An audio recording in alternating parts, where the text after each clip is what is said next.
Friends, मैं अनूप सिंह आप सभी का स्वागत करता हूं हमारे इस यूट्यूब चैनल पे। फ्रेंड्स, आज हम बात करेंगे कक्षा 7 इकाई 11 जो कि आपको वृत्त में दिया गया है। ये कक्षा 7 में, ठीक है।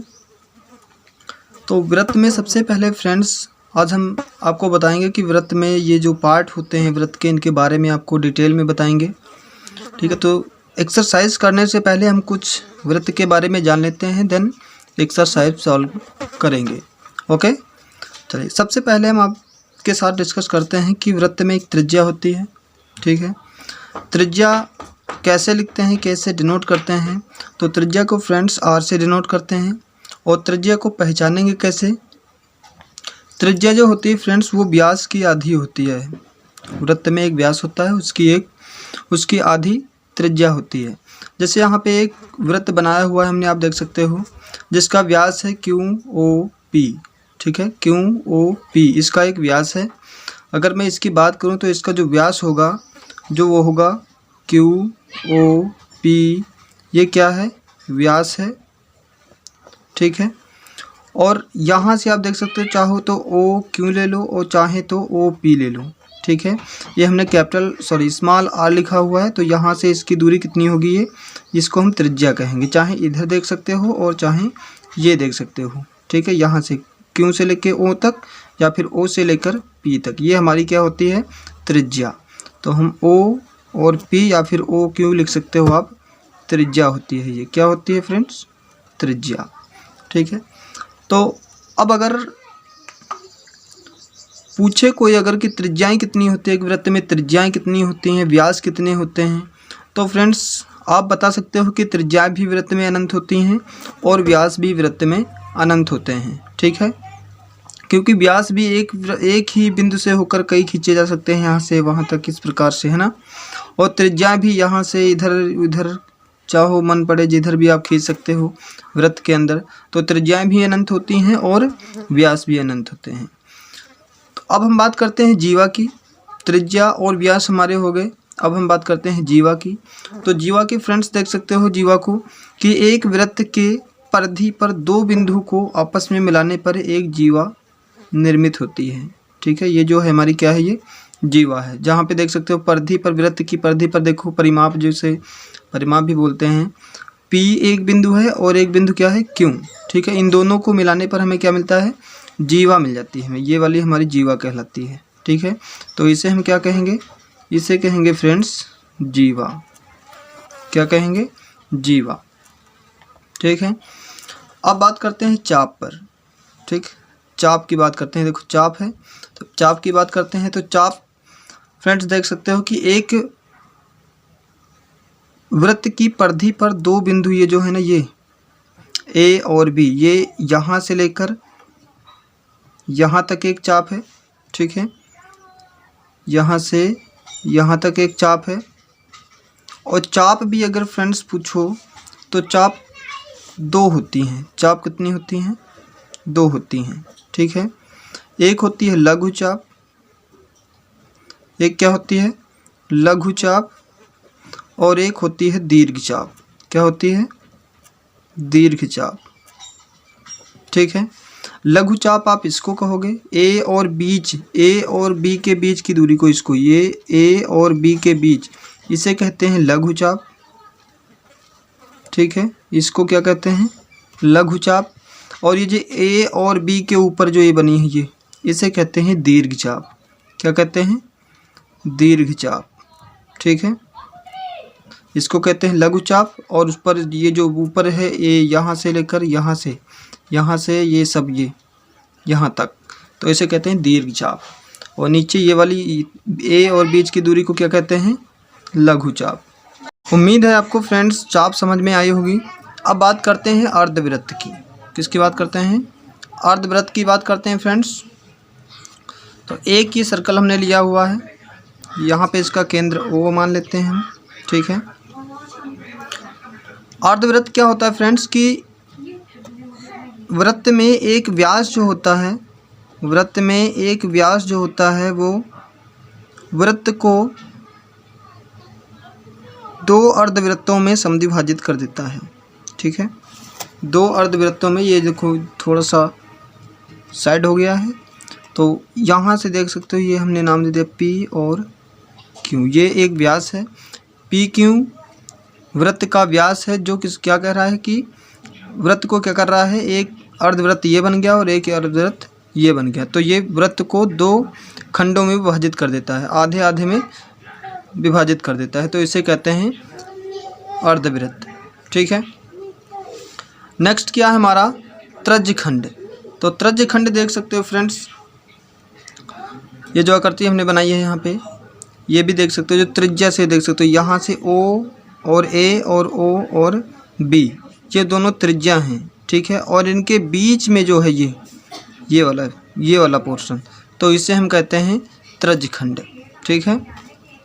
इसे हम क्या कहते हैं, त्रिज्यखंड। त्रिज्यखंड भी फ्रेंड्स 2 होते हैं, एक होता है दीर्घ त्रिज्यखंड और एक होता है लघु त्रिज्यखंड। ठीक है। तो ये वाला जो पोर्शन है, ये वाला, ये वृत्त का ये वाला भाग जो त्रिज्याओं से घिरा हुआ है, ये यहाँ से लेकर इतना ये। ठीक है। तो इसे कहते हैं लघु त्रिज्यखंड। क्या कहते हैं, लघु त्रिज्यखंड। ठीक है। और इसके ऊपर वाला जो है ये, इसे कहते हैं दीर्घ त्रिज्यखंड। क्या कहते हैं, दीर्घ त्रिज्यखंड।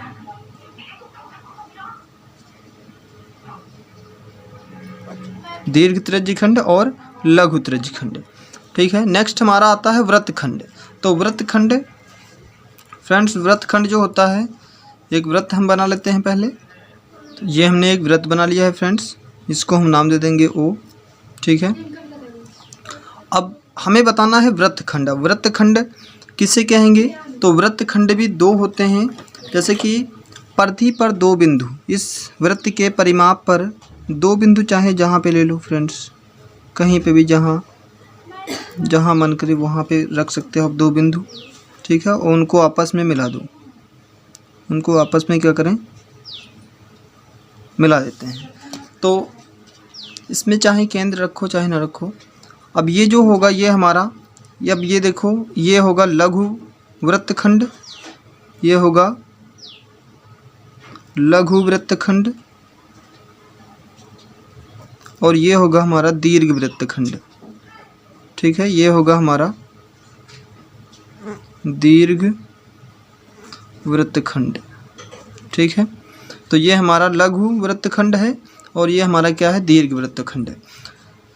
तो उम्मीद है ये सारी चीज़ें आपको समझ में पड़ी होंगी। चलिए अब स्टार्ट करते हैं हम एक्सरसाइज देखते हैं फ्रेंड्स। अब एक्सरसाइज में पहला क्वेश्चन है फ्रेंड्स, चित्र में O वृत्त का केंद्र है, निम्नलिखित कथनों में सत्य असत्य कथनों को बताइए। आपको एक क्वेश्चन दिए गए हैं 4, इसमें हमें सत्य असत्य इस आकृति को देखकर सत्य और असत्य हमें बताना है। चलिए तो फर्स्ट क्वेश्चन है फ्रेंड्स, रेखाखंड AB जीवा है। रेखाखंड इसमें ढूंढो, AB कहाँ है, तो AB आप देख सकते हो ये रही A और ये वाली, यहाँ तक ये क्या है, AB।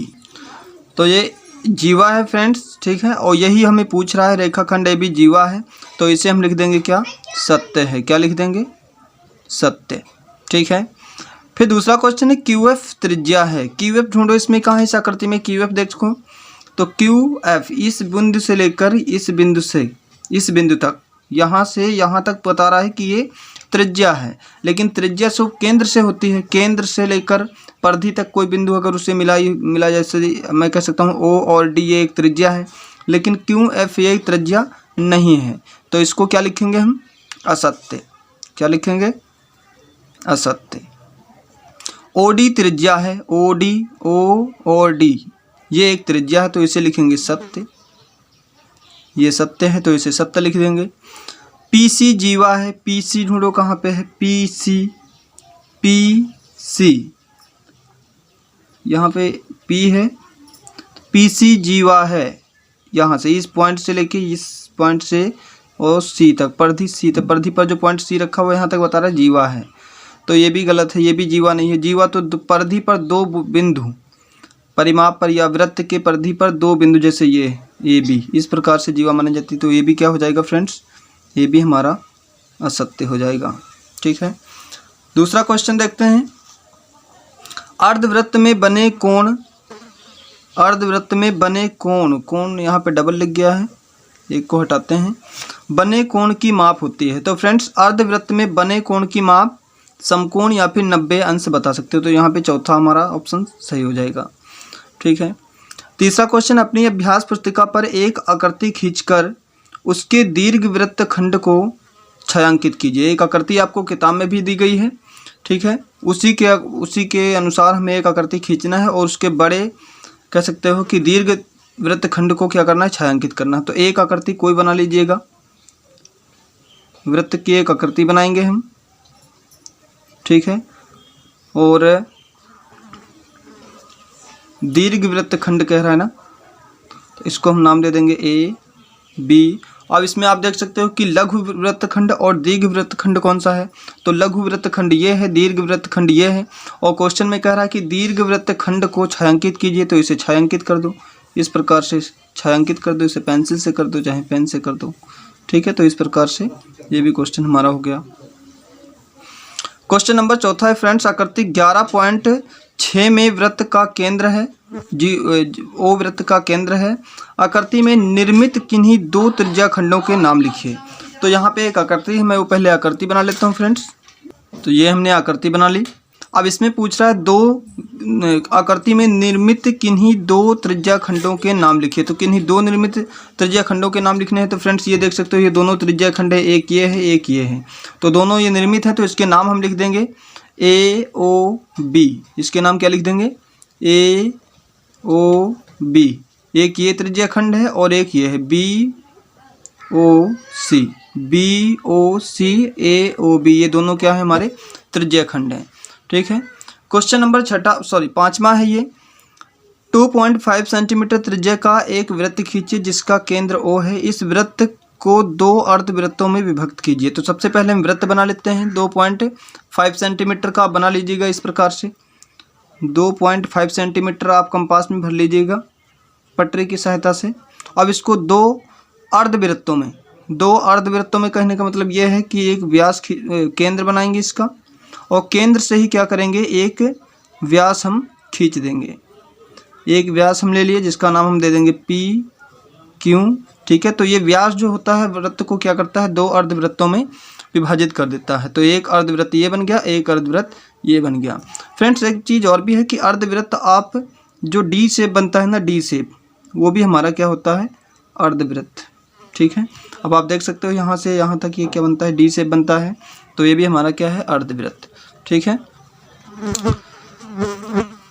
इस प्रश्नावली का लास्ट क्वेश्चन है फ्रेंड्स, आकृति 11.7 में 0 जो है O जो है वृत्त का केंद्र है, और कोण ACB कितने अंश का है, अपने उत्तर के पक्ष में कारण बताइए। तो पहले हम वो आकृति बना लेते हैं।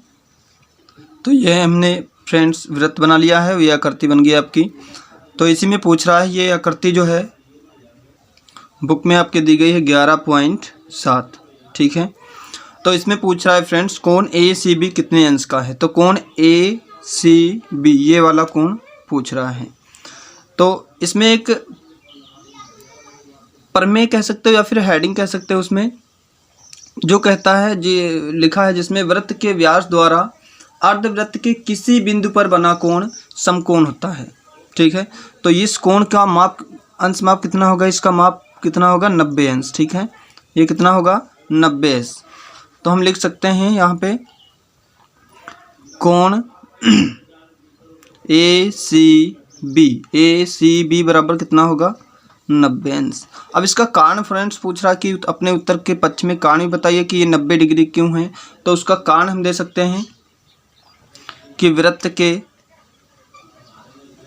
व्यास द्वारा अर्धवृत्त के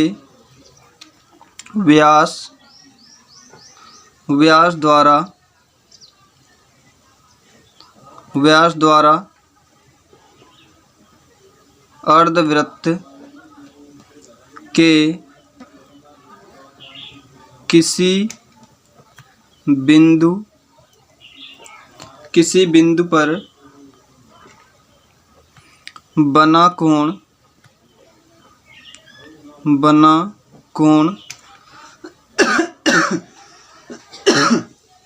पर बना कोण समकोण होता है।